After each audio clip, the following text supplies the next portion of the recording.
जहां सीख मिले वहां झुक जाए और जहां शांति मिले वहां रुक जाए। और शिक्षक वो है जहां सीख भी मिलती है और जहां शांति भी मिलती है।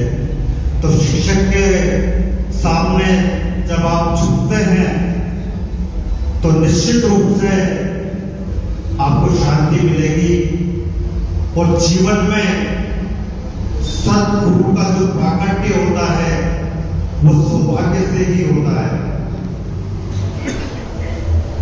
सद्गुरु वास्तव में जब जीवन में प्रकट होते हैं, हम वास्तव में हमारे जीवन को वहीं से प्रारंभ करते हैं।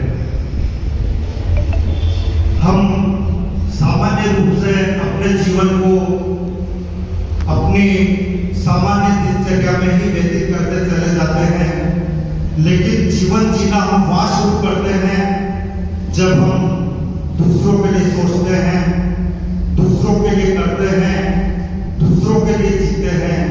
वहीं से हमारा जीवन वास्तव में प्रारंभ होता है। और शिक्षक हमें दूसरों के लिए जीना सिखाता है।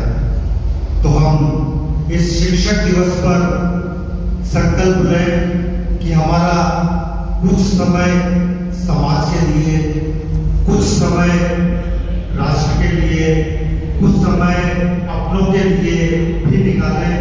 अपने लिए तो हमारा पूरा समय है ही सही, मगर कुछ पल जमाने के लिए भी निकालें। शिक्षक हमें शिक्षा दे सकता है, लेकिन उसको जीवन में उतारने का काम तो हमें ही करना है। चलते नहीं मील के पत्थर, शिक्षक वास्तव में मील के पत्थर की भांति है। चलते नहीं मील के पत्थर, उनका काम बताना भूली। चलते नहीं मील के पत्थर, उनका काम बताना भूली।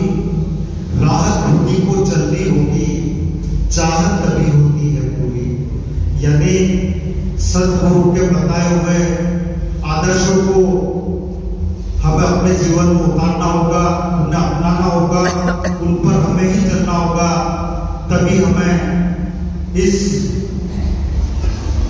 जीवन की नैया को सार्थक रूप में हम इस जीवन की नदिया को हम पार कर सकेंगे। और जैसा कि आज के इस कार्यक्रम का जो नाम रखा है, तमसो मां ज्योतिर्गमय, यानी जो हमें अंधकार से प्रकाश की ओर ले जाए, जो हमें असत्य से सत्य की ओर ले जाए और जो हमें मृत्यु से जीवन की ओर ले जाए, वास्तव में वही सद्गुरु है। और ऐसा सद्गुरु निश्चित रूप से सभी के जीवन में किसी न किसी रूप में अवश्य प्रकट हो। हमारे जीवन की जितनी भी बुराइयां हैं उनको पूरी तरह से निकालकर हमारे जीवन में जितनी भी अच्छाइयां हैं उनको विकसित करता चले। इन्हीं शुभकामनाओं के साथ मैं अपनी बात को विराम देता हूँ। सभी का हार्दिक धन्यवाद।